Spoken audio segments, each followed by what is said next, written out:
We're still 5 weeks out from the election, but Trump and his cronies have already begun the fight to delegitimize the election results in the face of the growing reality that Trump very well might not win legitimately in November. Last time this happened in 2020, Trump's many soulless lawyers were quick on the job, filing over 60 lawsuits to try to challenge the election results after they came in and showed Trump was definitely a big giant loser. All the cases were thrown out, but his lawyers likely learned many lessons in those lawsuits. And this year, the ones who haven't been disbarred or criminally prosecuted aren't sitting on their hands until after the election results come in. No. These lawyers, while lacking anything human inside their flesh bags, are at the very least proactive. They've been hard at work, along with Trump himself, laying the groundwork for what may very well be an even greater battle to delegitimize our elections than they put up in 2020. Let's talk about all the ways they're laying the groundwork to dispute a defeat that hasn't happened yet. And at the end, I put together a fun little montage of all the crazy things Trump and Vance have said at rallies this week, because honestly, it's not even worth reporting on at this point because it's not really news anymore for them to say asinine things at their rallies, but it sure is fun to watch. But first, the scary stuff. Republican and conservative groups have filed nearly 90 lawsuits this year alone related to the election that has not happened yet. That's 3 times more lawsuits than were filed before Election Day in 2020. So like I said, they learned their lesson and are getting out ahead of Election Day to try to sow the seeds of doubt in our elections before they even happen. And polls show it's working. CNN recently found that a majority of Trump supporters in key battleground states like Michigan, Arizona, and Pennsylvania say they're either not at all confident or just a little confident that the results of this year's election will be accurately counted. A majority of Trump supporters. And this should give you great pause, as it is truly unprecedented that our elections should be this easily delegitimized, given that free and fair elections have been the linchpin of what we consider a true democracy versus a failing one. And we have always been, we being imperialist America, the force, at least in theory, fighting to give other nations that sweet, sweet taste of democracy through free and fair elections. Of course, usually when we claim to be doing that abroad, we're often instead toppling legitimately elected leaders in order to put in place dictators that serve our interests, but all the while saying, what, that could never happen here? Here, our elections are sacred. Well, not anymore, people. And by laying the groundwork now, Trump and his lawyers are saying, things are already off. Look at all these examples. So when Election Day rolls around, they're able to say, look, things were fishy even before the election. There's no way this was legitimate. Trump, for his part, has, in addition to acting weirder and weirder on the campaign trail, amped up his lies about election fraud now that we're getting closer to Election Day, and he has no idea how to handle Harris's surge in the polls. CNN identified 12 different lies Trump has told in recent weeks that are setting the stage for Stop the Steal 2.0. These lies all pave the way for him to then turn around and say, see, what did I tell you? And point to his past lies to corroborate his current ones. Those lies include that Harris can only win the election by cheating, setting the stage for him after he loses to say, see, she won, and it's because she cheated, because as we already know, she only could have won by cheating. This is patently false, and the polls show that she could legitimately win this one.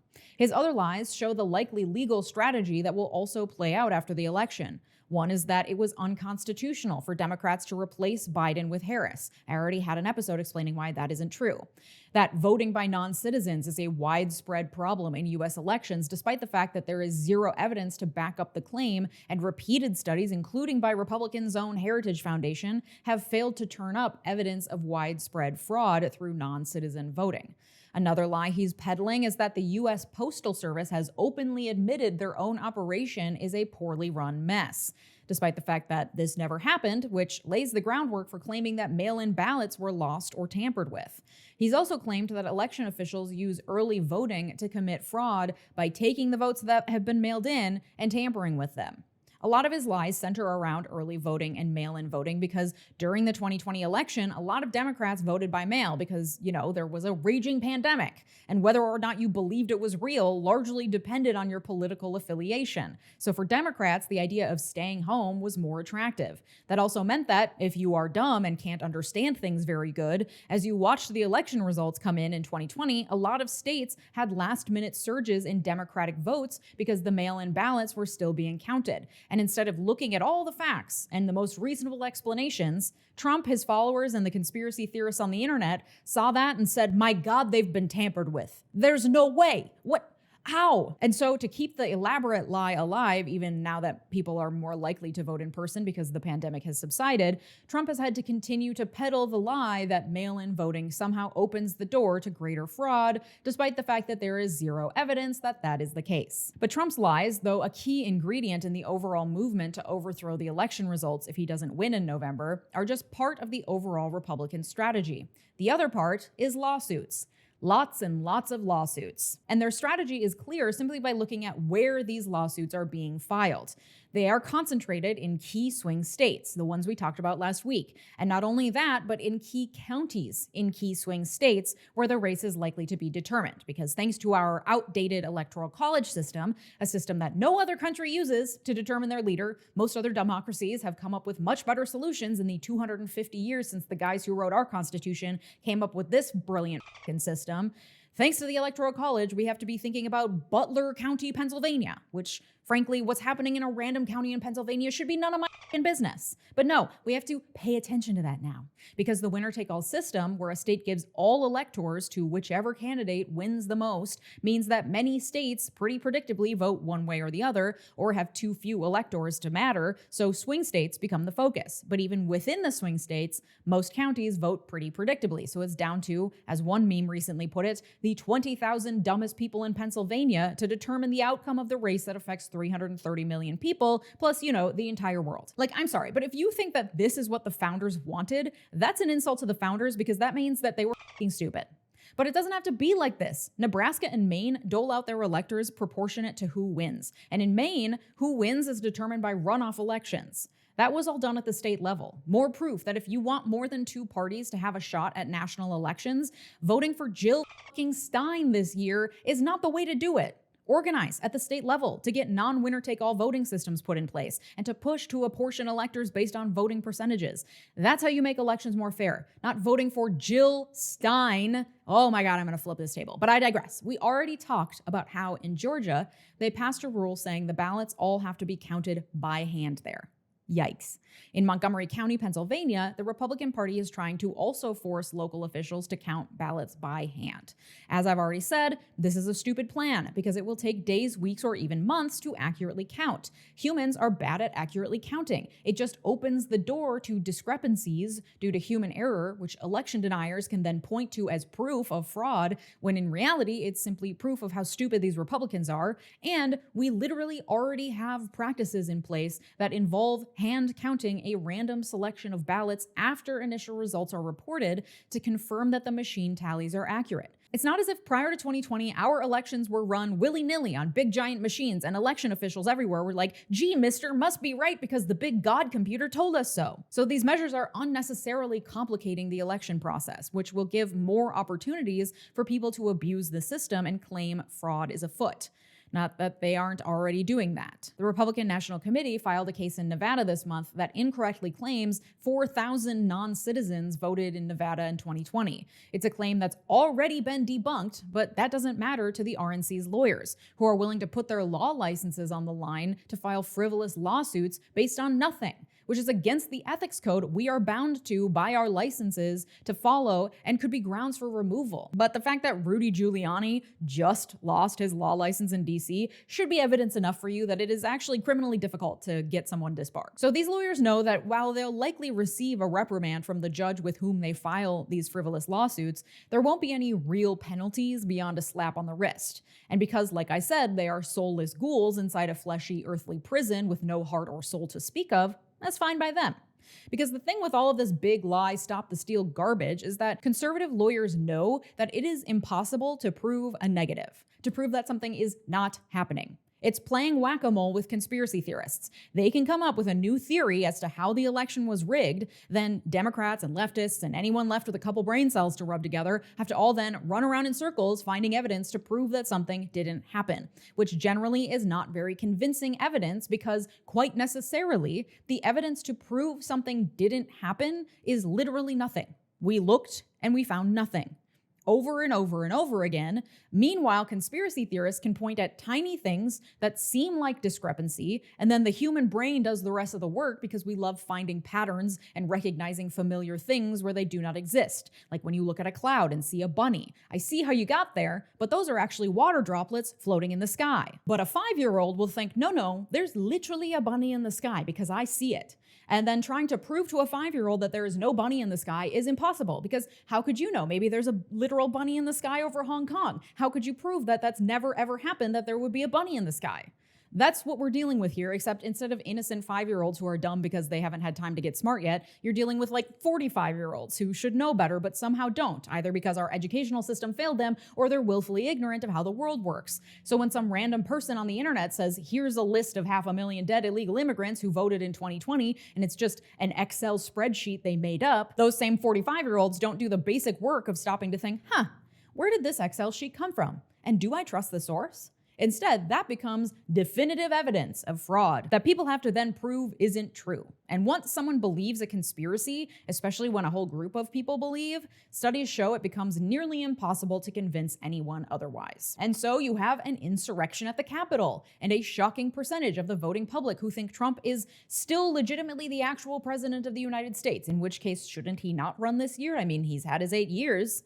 But anyway, that doesn't matter, because ultimately these people don't actually care about laws and rules on principle. They care about the laws and rules that serve them and are ready to throw away the rest of it at the expense of stability, safety, and our very democracy. And the real end goal of these lawsuits, because I'm not going to go through all 90 of them, though if you want to, you can go to democracydocket.com/cases, where they're keeping track of all of them. Here's a short sampling. Michigan Absentee Ballot Processing Guidance Challenge. Ohio Dropbox Limitations Challenge. Alabama Naturalized Citizen Voter Purge Challenge. Pennsylvania Absentee Ballot Return Policy Challenge. Tennessee Congressional and State Senate Redistricting Challenge. It just keeps going. There are 85 pages on the website. You can go check it out.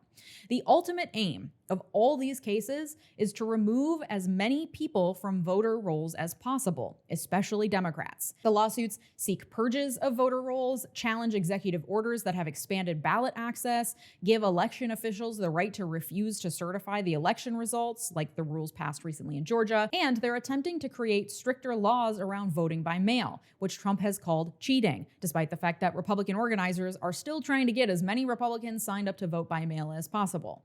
The RNC sued in Nevada and Mississippi to overturn election rules there that allow mail-in ballots to be counted as long as they are sent before polls close. Both cases were fully dismissed, but the RNC is appealing, and the cases could find themselves before the Supreme Court, which we can't trust to do much legitimate legal work these days at all. A number of Trump-aligned groups outside the RNC are also pitching in, including America First Legal, run by Stephen Miller, America First Policy Institute, and United Sovereign Americans. Together, they filed tons of lawsuits, including in Georgia, Arizona, Texas, Wisconsin, and Pennsylvania. In Wisconsin, the America First Policy Institute is defending the town of Thornapple, population 774 people, after the town was sued by the DOJ because they have banned voting machines. The DOJ says it violates accessibility requirements, and election experts say it will disrupt the vote count, but the Institute says it's good for democracy that these 774 people in what truly can be described as the absolute middle of nowhere, when you zoom in on a map, there aren't even roads, that these people have the right to throw off the entire election because they're afraid of technology. And election experts, Democrats and Republicans alike, are saying pretty conclusively that these lawsuits, all of these, are destined to fail. Some because they're based on complete fabrications, and the lawyers filing them should be disciplined for the level of frivolity, but some because the lawsuits have been filed too late, too close to the election. So judges aren't going to make changes to, for example, vote by mail requirements because those ballots are already printed and in some cases sent out. But luckily for our soulless ghoul lawyers, that doesn't matter either, because while the hope is that as many people as possible will get kicked off voter rolls at the last minute or otherwise be barred from voting, the true end goal is simply sowing chaos and doubt so that after the election happens, the real work of questioning the results can begin. They can say, look, we tried to file a lawsuit about illegals voting, and now look at these results. Look at this fake Excel spreadsheet we made up. Look at this conspiracy theory that 20 people believe. Clearly, something's afoot, and we tried to warn you. We tried to stop it. This all just confirms what we already knew. This is another tactic we've seen a lot from Republicans and conservatives in recent years. It would be sneaky and clever if it weren't so obvious and stupid. Conservatives, from Supreme Court justices on down, like to do things, say things, or introduce bills out of the blue or as an aside to something else as a means of creating precedent or history to point back to a year or two later and say, see, people have been saying this for forever. See, this isn't just some made up shit. Someone said this before, ignoring the fact that when they said it before, it was stupid and made up then too. The starkest example of this is the Supreme Court, where conservative nutjobs Alito and Thomas have been emboldened to write stupid shit in their opinions since 2016 based on no history or precedent, and often just as an aside or something not directly related to the case at hand, so that they or lower court judges can then point to it as precedent at some future date. It's made up, fabricated history that the other justices have already pointed out as fundamentally flawed because judges aren't supposed to just make up precedent out of thin air so that they themselves can then follow that precedent a couple years later. It's the same thing that Trump does. He lies about something enough that it becomes common knowledge, and then he can, in the future, just point to his past lies as proof that he's telling the truth. It's maddening because it's so stupid, and yet people keep falling for it. The same is happening with these election lawsuits. They're making up now, putting it in official court records, and even though those court records will also include judges responding to the lawsuits with the legalese equivalent of what the fuck, that part can be ignored later, and these same lawyers and Republican operatives will be able to say, look at this official court record. Look, we filed lawsuits warning about this. Look at what we said months ago in these official court filings. And case after frivolous case will reinforce the narrative that dead illegals are voting or whatever in our elections. And because they've been taken out of Looney Tunes conspiracy theory internet forums and then sanitized with legalese and then legitimized with an official court filing, they all of a sudden become legitimate evidence in the big fight against imaginary voter fraud. And this is a tactic the RNC is betting on. Instead of taking their funds and using them to actually do the organizing work of getting people registered and door knocking and phone banking, they've outsourced that work to other organizations and are meanwhile throwing all their money at litigating the election that hasn't even happened yet because they know they can't win. Why bother trying to get out the vote when the vote will show them they're all a bunch of losers? The winning strategy for the Republicans is to make sure as many people as possible don't believe the results no matter what. And while a lot of the focus has been on Trump's lies and the frivolous lawsuits, Democrats aren't sitting idly by either. The Harris campaign has said it has hundreds of lawyers and thousands of volunteers, largely playing more defense than offense at this point, that are intervening in these cases. The team recently filed a lawsuit in Georgia against the state election board, which we've talked about in the past on this show. The election board has met outside regular meeting times improperly, without other members present, and without giving proper public notice in an attempt to pass insane new rules meant to curb voting access and give election officials outsized power. The lawsuit accuses them of improper meetings and of passing rules that are beyond their authority. The DNC also responded to a case filed by Stephen Miller's America First Legal in Arizona. The case claimed, based on quote-unquote data from other states and based on opinion polling, literally their proof is polls where people say that they feel like, in their opinion, this is true, that Arizona's voter rolls are filled with non-citizens. In response, the DNC argued that the case was filed too soon to the election and violates a federal law that bars officials from removing voters from the rolls within 90 days of a federal election. The timing is clearly suspect. Aside from the fact that the DNC and Democrats are throwing many legal teams behind this fight, two other things should hopefully alleviate some of your anxiety about the likely fight to overturn this election. The first is that none of the lawsuits after the 2020 election were successful, and most of the ongoing litigation currently is facing an uphill battle if it hasn't already been lost. For example, in Arizona, the Maricopa County Recorder asked the state Supreme Court to deny ballots for nearly 100,000 voters who were identified as not having provided sufficient proof of citizenship in order to vote. The Supreme Court in that state shut it down, saying, "We are unwilling on these facts to disenfranchise voters en masse from participating in state contests. Doing so is not authorized by state law and would violate principles of due process." The due process being that you should be given some sort of notice before your rights are taken away. The second thing that should give you hope is this. The reality is that if Harris wins by a solid enough margin in November, no amount of lawsuits could undo that win. For example, in 2020, Republicans tried to have mail-in ballots thrown out in Pennsylvania over some election rules there. That case was appealed up to the Supreme Court, and the court declined to hear the case, so the mail-in ballots weren't thrown out. But even if they had been, there were about 10,000 votes that would have been thrown out. Trump lost Pennsylvania that year by more than 80,000 votes. So while Republicans have a lot of boots on the ground, ready to file every lawsuit imaginable in the wake of the election, and already gumming up the process with lawsuits now, that doesn't mean that they could undo a decisive victory with lawsuits alone. The way this could get ugly is in a scenario like the 2000 election, which came down to some 500 ballots in a random county in Florida and was left for the Supreme Court to decide. And given the fact that polls are showing a neck-and-neck race still, that's not entirely off the table. So you gotta vote. That's what's on the line this November. Yes, both sides are bad. I'm also horrified that my tax dollars are going to fund a genocide. Meanwhile, we can't even support the people in our actual country who are dying in floods. Though to be fair, a lot of those people are ready to vote in a president who would literally do away with the National Oceanic and Atmospheric Administration and defund FEMA and will probably learn nothing from this. But they should be helped nonetheless. And instead, the name of our country is on bombs tearing children limb from limb. That is happening under the Biden presidency, and Kamala hasn't made any impressive promises that convince me she would make any changes to that policy. So yes, both sides are bad. But two things can be true at the same time. Both sides are bad, and one side will, if you can believe it, end up making things even worse. Both here and abroad. Voting in November is the beginning of a conversation meant to hold politicians who work for us accountable and push for the change we want to see. I sure as would rather be having that conversation with Kamala Harris than with Donald Trump. Those are our only two choices. Voting third party is not the right option here. I made an episode about that. You should watch that next. So please vote in November and double check your voter registration because states are literally purging their voter rolls ahead of this election. So make sure you're registered ahead of the election. Go to vote.gov for more information. Special thanks to members on Patreon who support this podcast. Go to patreon.com/Leeja to join. Extra special shout out to my multi-platinum patrons, T. LaTranger Lucas, Joshua Coles, Thomas Johnson, Anthony Giles, Tay, and Brett Piontek. Your generosity makes this channel what it is, so thank you. And here's the promised montage of crazy Trump and Vance have said this week to show us out. Thanks so much for watching. Have a good day. Bye-bye. Oh, there's a fly. Oh, I wonder where the fly came from. See? 2 years ago, I wouldn't have had a fly up here. You're changing rapidly, but we can't take it any longer. Biden became mentally impaired. Kamala was born that way. She was born that way.